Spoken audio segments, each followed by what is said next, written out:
Yes, and also here at Posse Talk Shows, Find Your Own Voice. With me today, with Dr. Biggett. Hi, Dr. Biggett. Good morning, good afternoon, good evening. It's an honor and a delight to be here. Awesome, awesome, awesome. So our topic today is why do I feel lonely in my relationship? Feeling lonely in a relationship can be a complex and subject to experiences and various possible reasons. It's essential to consider both the individual and rational factors. So today we're going to share some reason why you might feeling lonely in a relationship. And over to you, Dr. Biggett. I think was it Monday or Tuesday we were talking about when someone is feeling lonely in general, because apparently it's a topic that is people are talking about it that is trending. So today we decided to be like use it for relationship. So over to you, Dr. Biggett. Thank you, Numsa. Yes, it's interesting that you say the topic that is trending about people feeling lonely. With spring here in Northern Hemisphere, it's spring's coming up in March, now being middle of March and April, and I would, this is a little bit slight diversions, but we actually as grief specialist coach, as grief specialists, we notice that people actually, you would think this happened during the holiday time, and yes, to a degree it does, but you notice that people feel lonely and the rate of suicide is much higher. Unlike what people think, it's actually in this time around April, around March, April, May into early June. These are the months with highest suicide rate. And and a lot of time, one of the reason people take their own life, unfortunately, is because they feel alone, because they feel very unsupported. And like you said, back to today's topic, you might be feeling completely alone, even if you are in relationships. People who take their own life, not all of them are alone. Many of them has a family. They have a significant other, a sister, a mother, a children, wife, husband, what have you. And why do we feel lonely? It's not logical if you are in a relationship, and sometimes it seems to be a good relationship. We're not talking about a relationship where they're fighting all the time. It doesn't make sense, is it? Because like, oh wow, you seems to be very happy with your significant other, your children love you close relationship with your many people who the family member, when I speak with them, they're like, yeah, I'm pretty close to my brother. I talk to my sister on somewhat regular basis. What happened? And the persons apparently feel unsupported and alone to be doing this. And and we know this is because, yes, logically it sometimes it doesn't make sense, but the heart is not always logical. And the part of you that feelings come from heart. Thoughts come from your mind. Your thoughts come from your mind. You can say, I think. You don't say, just like you say, it doesn't say, I think lonely. I think I'm alone, when in reality you have 15 other people around you. You don't think that, but you feel lonely. It comes from your heart, and your heart has very little to do and very little understanding of the mind. And it sounds really strange to a lot of people, but if you can, the heart works differently. And as we say, the women, the grief specialist says, the heart speak heart language, and it can feel highly unsupported, highly alone for different reasons. If there is an incompletely resolved grief that happened in the past, and keep in mind that there are more than 40 different causes of grief, not only the big four, not only death, divorce, the dire diagnosis, or job loss. Any of those, it can cause a person to feel completely alone in the middle of people surrounding them and feel lonely, and including in a relationship, in a marriage, and they can pass the past trauma, which included within the incompletely resolved grief. And then there are also certain other situations that can contribute to that. Naturally, if the relationship is not in the best state, and we try to say, oh, everything is okay, while it's actually not, or everything is okay in your mind, but your heart can feel that it is not quite the way that it want to, then we might feel lonely. And then the last thing I would say is sometimes we feel lonely regardless of who we are with, consistently with multiple different people. And then that's when we also want to look back into our heart and say, again, feel come from the heart, which is the grief specialist works is with the heart. And we can say, okay, why do I feel lonely all the time? I feel unsupported regardless who we are, who I'm with. And then ask your heart and look into that. Not so we can dig in and get into a rabbit hole, but so we can say, what's going on and where can I do something such that my heart feels supported. One of the client I work with, he came for a completely different reason. He came from a passing of his wife, and his long-term wife. They've been married for many, many years, over 40 years. And he worked with me, and at the end, toward the end, he says, I come from my wife passing, and I was very sad, but also as we discovered that a lot of the sadness stem not only from the wife passing, but something more than that. And he's like, after 60 plus years of working with people, and he himself is a therapist. After 60 plus years, I finally figure out why I always feel alone in my life, even when I'm with people. I don't know how I made that marriage work, but after 60 plus years, the heart finally feels supported and no and heard, HEARD. The heart finally feel that somebody listened to. So this could be why, because your heart feel that it's not listened to. You might be listening to your mind, some of us listening to everything else, everybody else outside of us, but not our heart. So what is your heart saying to you?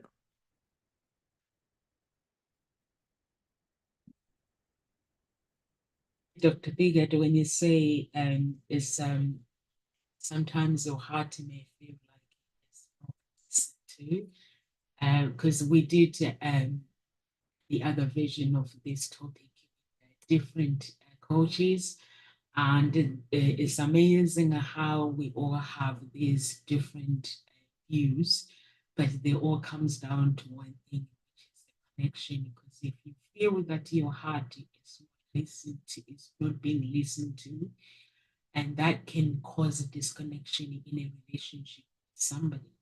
So it's very, very important, like whatever you go through in life. Like yesterday, there were some things that I was thinking about, and I said to myself, I need to sit down and actually evaluate my life, where I'm going, what I'm feeling in that moment, and I'm just looking into inside of me, and I like the way you say when you feel lonely, it comes from your heart. It's very, very important when sometimes people can be in a relationship. And when they are in a relationship and they're not compatible, or they are compatible, but the arguments take off. Because we live in this world where somebody has the expectations. People have expectations. I Sometimes I go out with people, I listen to them. Like, my husband should know better, he should not do this. Or my wife should know better, she shouldn't do this. But at the end of the day, we forget that we are all human. And if we have these expectations, like I used to have them myself as well before I got into personal development. I did to somebody, I had this list that they should be this, they should be this. But if they are not that, because remember this version that I'm writing, I have the image that I have in my head. It's my own image. It's got nothing to do with them, but they are different image. They have a different story about them. So I have this story that they should be this, they should be this, they should be this. But when that is not that, when they enter my life and they're not that what I'm expecting them to be, I'll feel the disconnected. I will not connect with the person properly because I've never really accepted them in my heart. All I accepted was my own image that I wanted to date. But the minute I changed that attitude to say, okay, this is how it is, and I'm going to accept people for who they are, and I'm going to be okay if things don't work according to my way.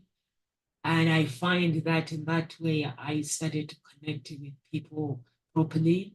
And when you connect with somebody properly, and when it's like you meet somebody, they tell you their story before you can decide to date them. They tell you their story, you listen to them, then you relate to their story, and then you connect now. You're like, okay, I want to connect with you. I want to get to know you better. And when you want to get to know somebody better, then you connect with them, you accept them, like you surrender. You're like, I want to serve you. And then they want to serve you. But if you enter a relationship based on what you actually want, without any connection and without any agreement, because the heart has to agree that I agree, I accept you for who you are, and you accept the other person for who they are. So that whenever there is a misunderstanding, that heart will understand and say, okay, I know you're not perfect, you're still mine. I still love you. I still accept you. And also the communication as well. What do you think about communication, Dr. Beacon?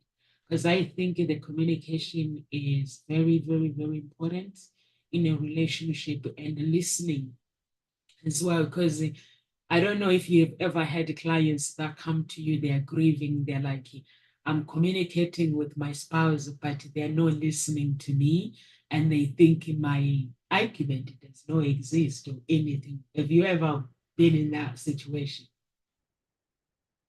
Yeah, I thank you for the questions, Numsa. And communications is absolutely important. And yes, it is painful when somebody not listening to you and you try to communicate. Now, in my experience, and it is possible, everybody has their own. The truth is, in this life, everybody has their own agenda. It doesn't matter, you can say, oh, that sounds really bitter. No, it's not bitter, it's just reality. In your parents, for instance, when a child is young, the parents has their own agenda. Their agenda is to raise that child to be a person who is independent and a good person, able to support themselves and kind and good to the society and so forth. That's an example of an agenda.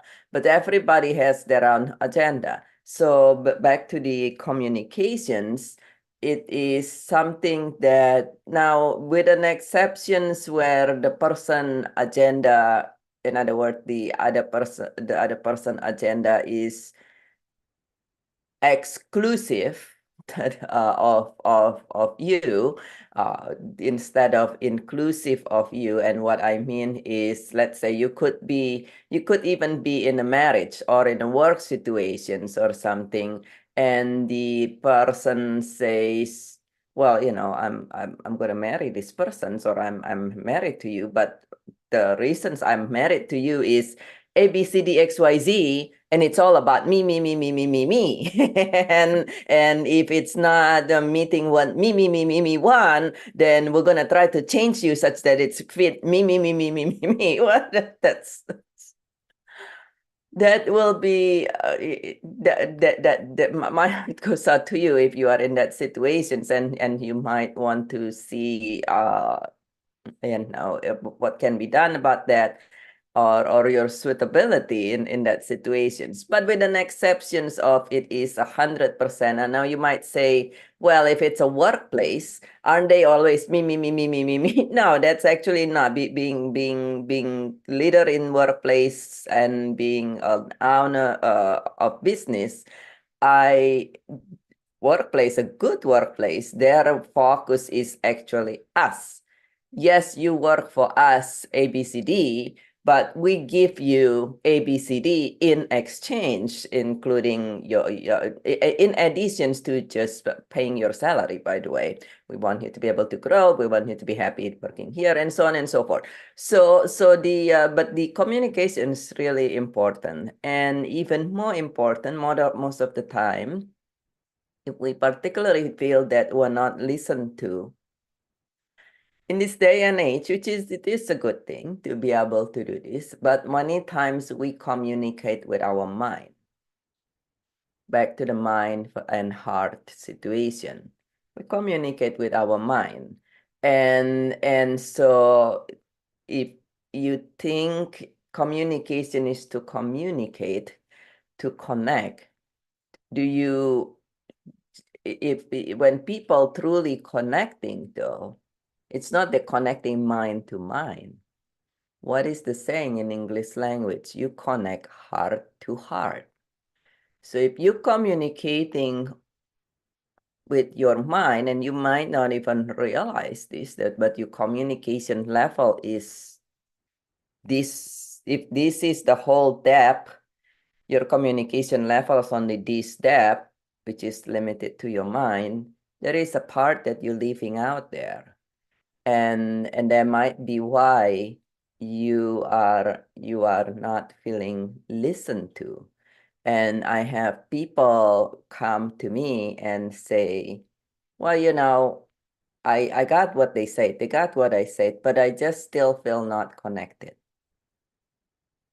And then we step back. My work is all about, not all, but a lot of it about the heart. And we step back and say, it's okay. So what is your heart really saying in this situation? And sometimes the heart says the exact opposite of what your mind wants. And in that scenario, you will want to find an alignment or listens to your heart to a degree, and then you feel listened to. But look at the word again there. Some people do not feel that they are listened to. Where's that feeling come? Feeling come from heart. You did not say just now, some people do not think they are listened to. Sometimes it's very apparent somebody don't listen to us. And when it's that happened, it could be communication style. Firstly, many people, including ourselves, we listen to talk back. Sometimes we don't even listen to talk back. We hear to talk back. And there is a difference between true listening and listening to talk back or to response. In other words, okay, let's just listen here. Okay, well, no, you know what? My point is that's listening to talk back, and many people do that, but listening to react, and instead of true listening is to accept it, to take it in, and then check in with your heart if you want to connect heart to heart. they check in with your heart. So, but it's possible it's communication style, but also it will be challenging for you to feel listened to consistently and continuously if you don't listen to yourself. If you don't listen to your heart in particular, if you listen to your mind, I got to be size 0, and I got to be doing this, and I got to look like that, and I got to be because every other person in the society and the social media say so. If I go on vacations, I better be looking like this because everybody else is on social media's vacations look like that, and so forth. You're listening to your mind. What's your heart really saying? Your heart might say, yeah, no, I really don't care about all this. I actually feel like if we go on vacation, I'll be turning off everything and going to a wood and not go talking to people, and who cares about social media. So if you're not listening to your heart, if you're not communicating and listening to your heart, then you could be doing everything seemingly perfectly, and the other persons might, even if you look logically, they're doing very well with you, you will still feel alone and unsupported because who is the one feeling? The one feeling is your heart.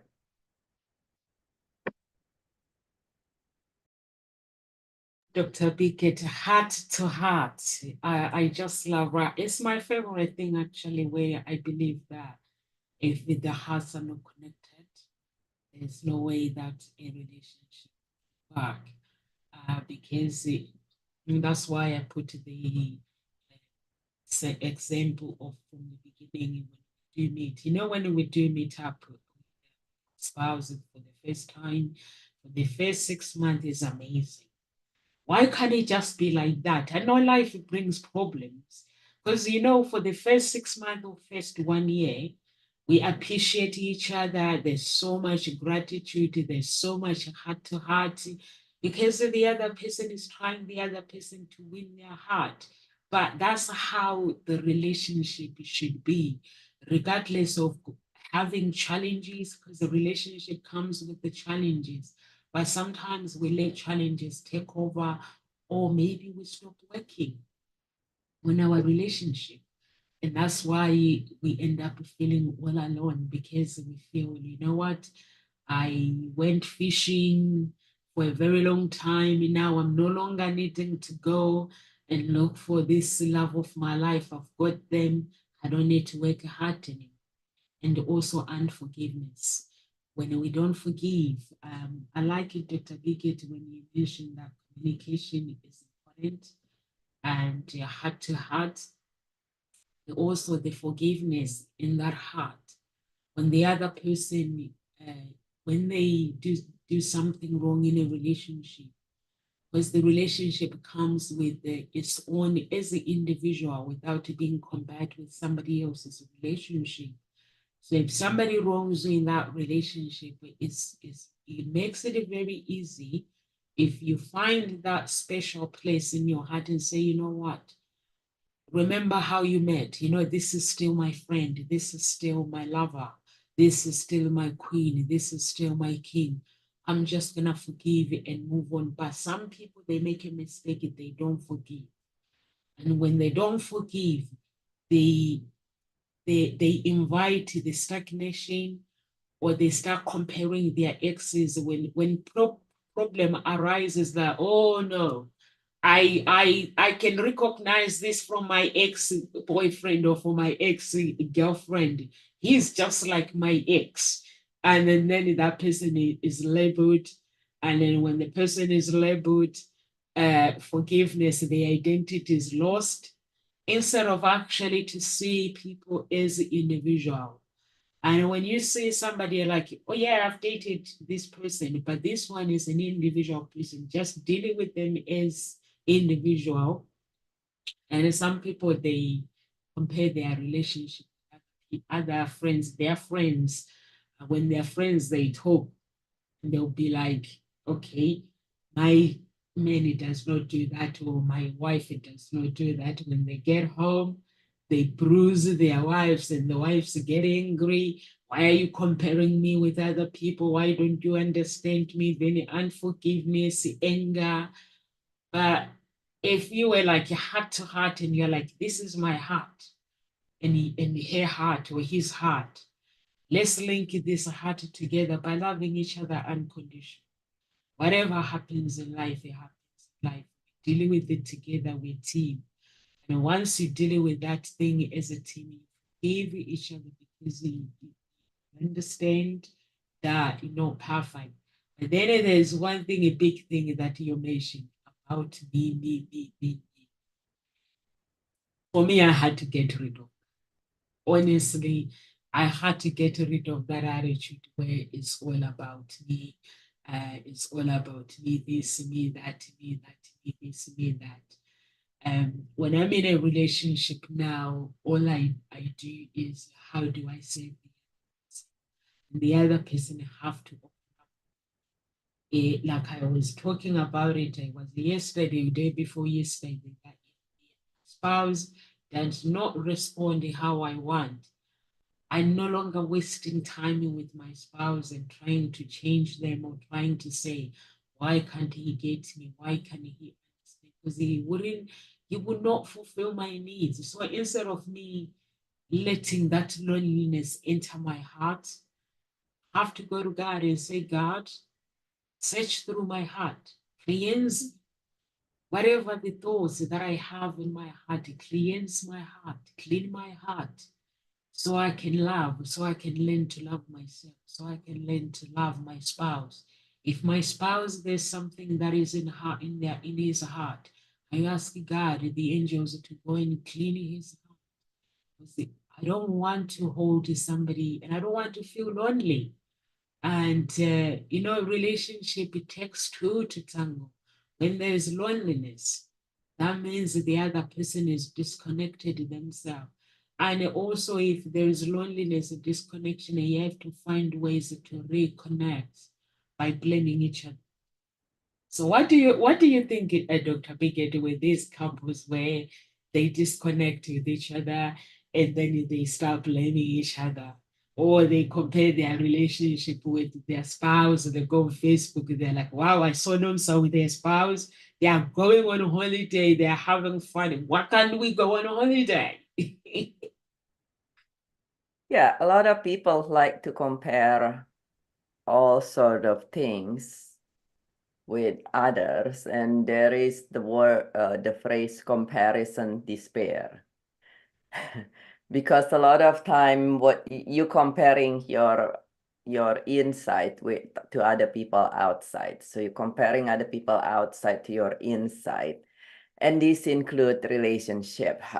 Most normal people, most normal couple, they will not sit out there and say, oh, whatever this we have this agreement. This is why how many times have you know people, maybe it's your neighbor, maybe it's your colleagues at work, maybe it's somebody, and they've been together, and then they boom, seemingly out of the blue, they got a divorce. And you're like, what? They look like they're all so good together. What the heck? Why did they get a divorce?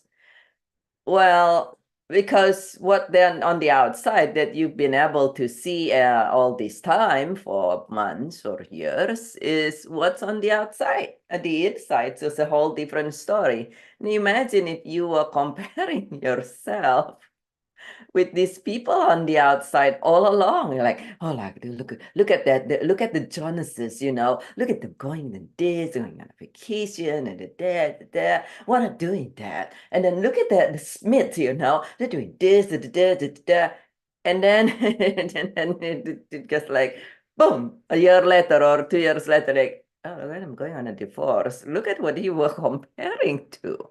And so that's why there's a saying, comparison despair, because we do not want to compare to other. Now, in personal development, sometimes people says, don't compare. Comparing is a bad idea. Well, I would say comparing is like having a large knife, a meat cleaver in your kitchen. You can have this large knife if you use it appropriately and for its purpose, then even a really large knife, a meat cleaver or something can be a good thing to do and to have. But if you start randomly chopping with it or turning it against yourself, if this is a knife, then that's when it's completely hazardous. And the comparing is similar in that if you were to compare, then compare your actions with yourself as a way to improve yourself. How am I doing today? My significant other always says this. How am I doing? I always compare myself every day, he says. I compare myself every day, every morning, and then I compare myself every day, every evening. How am I doing today compared to yesterday?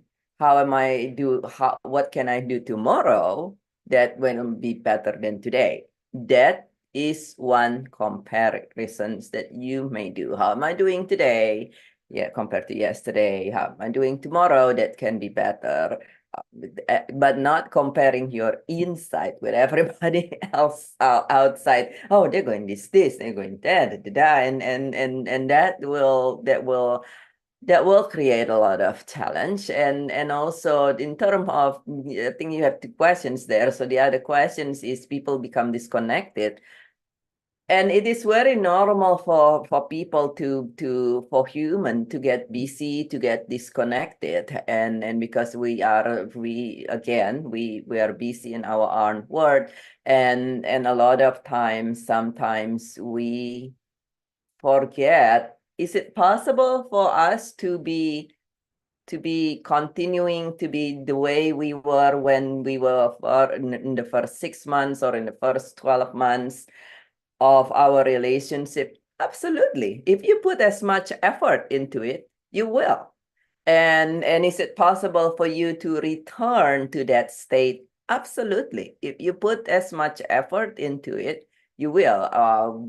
My A step beyond grief coaching with me is Thrive Mastery, and that you can focus on relationship, on your work, or on your health, whatever you want to focus in there. But when you work on one thing, it takes along all the other one, improve all the other one as well. And a lot of people at the end of the Thrive Mastery, even if their focus is health or work, particularly if their focus is relationship, they say, you know what? This is actually make us a lot closer. There's one gentleman who he was longing, he loved to be close he's like, I absolutely feel that I can be a lot closer to my wife. And he's an older gentleman. He's like, I really don't believe in divorce, but it is so lonely in that relationship. And I feel so alone.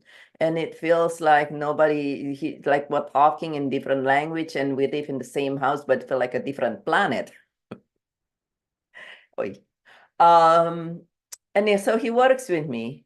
And even 3/4 through, well, not even 3/4 through, he said, you know what, I'm seeing improvement in her, not just in him, but seeing improvement in her. She says things differently. She actually look at me when she speak now. And by the end of that, he says, well, we are back holding hands. And we're going on these things. And now we're spending time back together. And the wife, after a while, says, I think I can learn this as well, and decided to work with me. But even if she didn't, even if she was on, at the beginning, I said, this was back in the day, he said, I've tried everything. I have tried so many couple counseling. I'm not going to do that again. I'm like, okay, all right. Well, you've tried all these other things. It's like, yeah, I have tried couple counseling. I have tried. And so we work with his heart and connecting to her heart. yes, using the different tools, using everything else. We also work using with it energetically. I'm an energy healer. I do energy work. And when it's connecting, everything is energy. So you can connect with it with your mind, you connect with your heart, and then you also connect energetically. And so between all those, within a matter of a few months, coming from one side, because the wife was like, yeah, she was done. It was basically two roommates. He said we are like roommates, but start to feel more like jailmates. And so, but it's possible to reconnect. Not only it's possible to maintain that connections. Many people who come to me, as you said, with grief, they say it's, I feel unsupported and this and that. And grief, incompletely resolved grief, can cause people to behave differently in and to feel differently. Why? Because grief occupied our heart. Grief occupies your heart. And when your heart's occupied by grief, there is no space for love. And it might not necessarily be you. Could be your significant other who's grieving and his or her heart is occupied, but then anything inside exudes out. But this is not just theory, this is shown through studies by multiple institutions by now. And so his or her heart being blocked by grief will exude out, and then it will influence your subconscious and your behavior and the feeling you feel. And the person and your significant other feeling the same. So in completely resolved grief is very known to break relationship. This is why couple whose child passed away, the majority of them end up in divorce. And might not be a couple of a child who passed away, but it's if your heart's occupied, it's you can't connect. You have no space for love, and so but beside in addition to that, there are also tools and skills and energetically clearing. Even if the other person's heart still grieving, is it possible for you to energetically sending love and help them clear things out? Yes, it's absolutely possible. Coming from one side. So some people say, yeah, but the other person's not into doing the work. It doesn't matter. You can do this from your end. And then the other part is sometimes we also want to know what's the love languages. There's a very famous, well-known method, so to say, or theory about the love languages. And if you're speaking a different love languages from early on sometimes, but at the beginning of a relationship, people put the effort to know the other person and do what the other person wants. And then after a while, though, if sometimes people don't even know their own love languages, then you will feel unfulfilled, and then you start to subconsciously drawn away. And so those are, I would say, the answer to your two questions. There are a lot of different factors into that, but keep in mind, if your heart is occupied, there is that not only you alone cannot have space for other thing, that that whatever occupying your heart will exude out and reject other people. And if that's the person whose heart is occupied is your significant other, it will exude out and make you feel rejected. It will push you away. And accordingly, if you're not knowing this and do not have the tools and the skills, it could and often does break the relationship. Tools, and I think everything, most of the things, it comes down to you as a person, self-care and caring for yourself, and also having the courage to forgive and letting people be who they've created, God created them to be, instead of trying to change them. I like it, Biggie, when you say sometimes we see people out of the blue, they announce their divorce. That's why it's very, very important to never ever complain. I always say to people when they say, Nomsa, how do you do life every single day? How do you do this? How do you do this? I had to give up TV. I don't watch TV anymore. And the lunchtime, I don't have lunchtime. This is my lunchtime. So TV time is for me to prepare for my talk show. I sit next to these guys when they're watching TV, but I don't watch TV. I'll be doing my talk show when they're watching TV, but I still sit down and because that's what I love to do.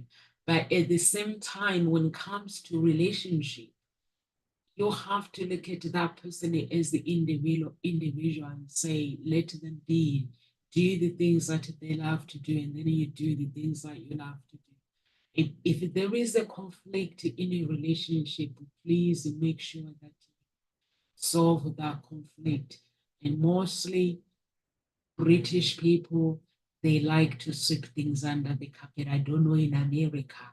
In the UK, they like to sweep things under the carpet, they pretend that nothing has happened. So let's play happy families. Um, I don't do that. I really, really don't do that.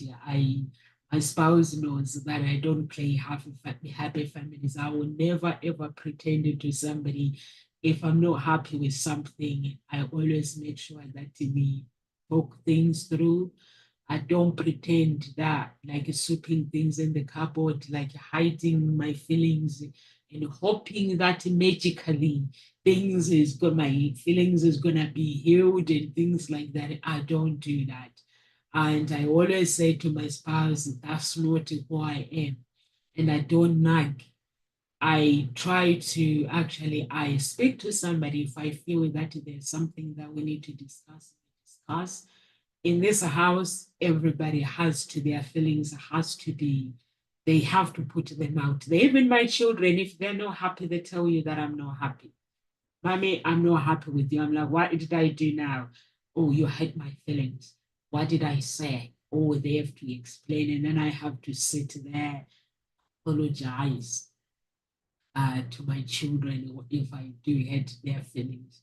Or sometimes I simple just live the life where I try to make sure that my heart is fulfilled.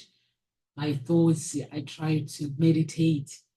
When I meditate, I like it when you say the grief. People seems to think grief is all about losing a loved ones. The grief is literally is things like if you're if something is not met, unmet feelings that are not unmet feelings, expectations that have not been fulfilled, or we have these expectations, we expect our spouse to behave like this or to do this for us, but we're not communicating. It's mostly birthdays. You hear people whispering, what did he get you on your birthday? Or if we go, if the poor guy or the poor woman forget, remind them. Or you want something on your birthday, request it. Or anniversary, request it. Remember, we live in this world where life is so busy.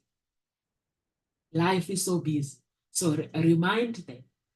If you want something, remind that person that, honey, you forgot my birthday or you forgot our anniversary. It has nothing to do with love when somebody forgets it. Honestly, people, they're like, how can you forget the most important thing in our relationship? It happens. It does happen. Mostly many, they forget because they're so busy. Life becomes so busy. As women, we put things in diaries. We have diaries. Many have diaries at work where they write everything, schedules, but sometimes they forget that it's anniversary wedding. But you find these people that have experienced, that have gone through challenges in their relationship, but they're like, I forget my wife's our anniversary, wedding anniversary, I get in trouble. So I must not forget. or birthday I must not forget. It's things that are simple, or simple people are not compatible. And when you are not compatible with someone, it just make sure that you do something about it. Or sometimes it could be unresolved issues that it causes conflict. And when it causes conflict in that relationship, it can it can create emotional distance between parents, making both feel isolating. So make sure that you do not put things. And Dr. Biggett, you mentioned different communication style, and also individuals or growth. They can affect somebody in a relationship. For me, how I'm growing like this, guys. I'm growing with God. I never see my spouse that wow, I've grown it. He hasn't. So what I do is all about me. I never say to my spouse, you got to be this, you got to be this. There are things that I do, like I've learned from a very young age. There was, I think it was 2 weeks ago, how I started like sitting down, analyzing my life when I was a child and things like that. And I was like, I was never alone. There's something angel must have been guiding me through. Dr. Biggett, I've got no time to argue with people. I've got no time to play games. I'm there if you need me. I'm there. 100% emotionally, I'm there. But if I feel that dragging my own emotions, I just move away, or I let that person deal with their own emotions, because sometimes there are people that believe that they can fix others, but you can't fix a person. And also, self acceptance is very, very important. Accepting you for who you are and working on yourself. And when you do work on yourself, and and then you'll be able to connect with people properly. And that's what I do. I meditate a lot, and wherever it's in my heart, if I feel that in my heart is not, there's something that I'm not feel like I'm not fulfilled, I just work on myself. In at home in Africa, they actually think that my mommy has a son. They think I'm a man, because when my dad died and my stepdaddy died, I actually took over my family and I look after my family. The reason why I do these things is like in a relationship, I have two choices. It's either I work on it or I don't. I have two choices: to ignore it or not to ignore it. And I have two choices: to work on myself or I don't. So the attitude I have is with my mom, she's like my mom, daddy. I'm there for her, because that's the attitude I grew up with. And that attitude, I used to see my dad. My daddy wouldn't care whether his family they come and visit or they don't. He would just make an effort. My blood, I'm going to see my blood. I'm going to see, he'll make that effort. And that's how he was. And I'm like, I have to make an effort. And I said to my spouse and even my ex, I said, just by the way, I don't fight my family. And he looked at me, I was like, what do you mean? As to my ex, I was like, the day I had sex with you, we had a child. That was the day we decided to become family. So just because we are not together, it doesn't mean I have to go and fight wrestling with you. So you have to know that you are my family. My daughter, when we go to the family tree, they're always gonna say her mother is called Nomsa.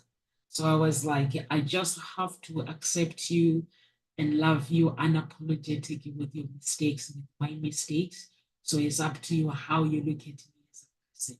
Then I go to this guy that I'm dating. Then I'm like, I don't fight somebody. If my feelings are not met, Dr. Biggett, I fast. It helps me out. I fast and I search through my heart. Why do I feel the way that I'm feeling? Because sometimes you may find, like you said, your heart or your mind, you may find that my mind has already made a decision to blame him. But then when I search through my heart, it has nothing to do with him. When I search through my heart, it has nothing to do with him. It's something that I have to deal with myself. It's something that it like maybe it's personal thing that I have to deal with. And then I will start dealing with it because when I'm focusing on this something and I'm like, why do I feel the way how I feel? Is it him, God? Then I'll go on a 1 day fast or 2 day fast or 3 day fast. And I found that God will be like, no, no, sir. It's got nothing to do with the poor guy. And then I find that I am now I have to deal with whatever is going wrong in my life. And instead of getting angry or wanting the person to be who I want them to be, because I'm not perfect. And unapologetic, I don't want to be perfect. I don't want somebody to look at me and say, no, sir, be this, because I'm never going to be what they expect me to be. I make my own mistakes. And I'm a very strange person. Everyone calls me that, Nomsa strange. You know why? Because I'm always happy. I've learned that the hard way. I meditate. I actually meditate when I'm feeling stressed. I meditate until I vomit, guys. That's how like it goes into my chest. I can feel the pain like in my chest, the disappointment, the feelings will connect and to show me that I have the feelings of disappointment or I'm feeling rejected, and that it will just come out. And then when it comes out, I'll feel this freedom, like this release where I feel released, I feel so happy.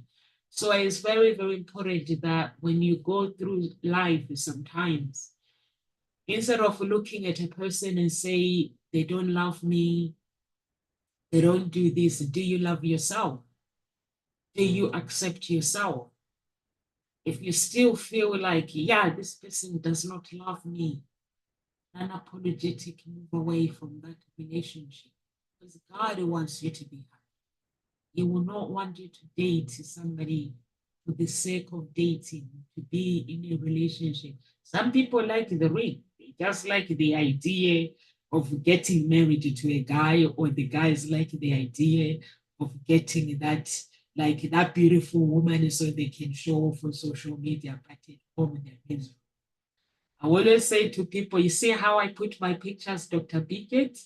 When I'm taking pictures with my spouse, and somebody will comment and say, no, so what a beautiful relationship you have. I'm like, yes, I work on it.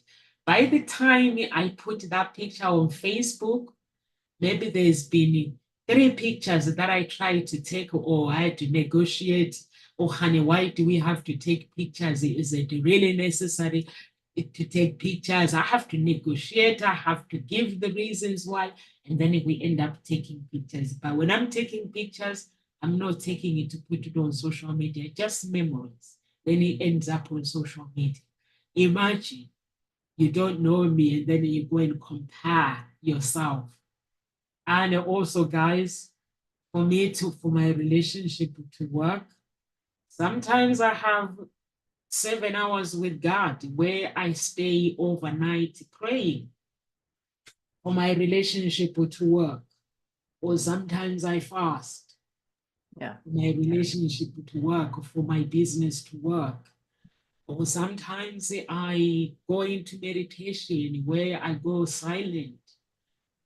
If you don't know me, you'll be like, wow, she's so happy. And then you start comparing your life. First, ask you questions. Like with my clients, if my clients, I see I have a client that is facing challenges, sometimes I go in fast, communicate with God to actually touch them. And God will say, call them or have an appointment with them and talk to them. Guide me through the words, what I need to say to make them feel better. And somebody will be like, wow, Nomsa is amazing. I do the work. I don't know about you, Dr. Bickett. We're about to go. What do you do to keep your I relationship? think it's very important, as you said, it is very important, which is back what we said earlier. What's in one's heart, your heart or the other person's heart exudes out. And sometimes it's very easy for us to point finger. It's human natures to want to point finger at somebody else because it's a lot easier to do than looking at ourselves and discover ourselves first. But particularly if you find a trend of, oh, I'm in a relationship and with this person I don't feel supported, that person I feel lonely, and this, then who is the common denominator? And if you are the common denominator, perhaps you want to ask to allow yourself to, again, not just so we can have digging and for no good reason, but to see what is it in you that if you don't like the outcome can be improved. And it could be from multiple ways. Some people could be fasting, some people could be taking some silence retreat for 3 days. Some people could be reaching out, particularly if we don't know how to do it yourself. There is a saying, if you don't know how to get to destinations, you need a map, or better yet, a live GPS nowadays, now that we have the ability for that. So allow yourself the support to reach what it is that you would want to be able to do. So I would say for my last message for today is, if you feel alone in your relationship, then allow yourself to look inside, deep inside, in addition to looking outside, and know that there is hope. I've worked with people who has been feeling alone for decades and have challenges and feel alone with themselves, feeling like a strangers to themselves for 40, 50, 60 years, and it's still possible to turn thing around and have a better relationship, an even better relationship with yourself and accordingly with others. I love that. I love that. For me, is just keep it authentic. Keep your relationship authentic. There's no such thing as a perfect relationship. Even when you meet your friends, no matter how much you look at their relationship, you see that they are happy. Because we really don't know what happens behind the scenes. So Yeah. don't never ever compare your life with anybody. Walk your own walk, your own path. I posted that yesterday on my Facebook about life. It says, I put that living authentically is the core of Nomsa's philosophy. She sees a way of life that does not seek popularity, but it embodies unapologetic self-expression. In her eyes, true character does not require external validation. It's a journey of self-discovery. Every relationship has its own challenges, its own journey. Find yourself in a lonely place, seek professional help. Or if you cannot get through to your spouse, find ways where you can free yourself. It's either leave or they get professional. Either way, be happy. So guys, if you're watching us on YouTube, please do subscribe to the channel. On LinkedIn, please, if you're not following me on LinkedIn, and follow us on our Facebook. We have a Facebook page, University Talk Shows. We have a Facebook group as well. Please do join the Facebook group. And we also have another Facebook group as well, which is Unique Billionaire Mindset. So please do join that group. We have some exciting things that will be coming along in the next month or so. As you guys know that I've changed my coach now. So my coach, what he's doing now is actually researching everything, what most talk shows can do, what my company hopes brings it in an introduction can do better. So I'm hoping that in the coming next month, we'll have loads of exciting things for you guys. And please do follow us. And also, if you are a coach, Unique Billionaire Mindset is the right group to actually join and keep posting it. Keep posting so people can see your brand. We don't allow advertising, but if you keep posting words of encouragement to people, people want to look up, will look for you. They'll look you up, and I want to work with you. So that's the idea, to help our coaches grow and become millionaires and then billionaires. So that's the idea. So live with grace, everyone, and have a beautiful, beautiful weekend. So we are here next week. I will come back over the weekend apparently and tell you guys, let you know the topic on Monday. So if you have questions, you can put the questions in advance or message me, give me questions so we can actually create the talk show based on your questions so you can have value out of it. So God bless. Live with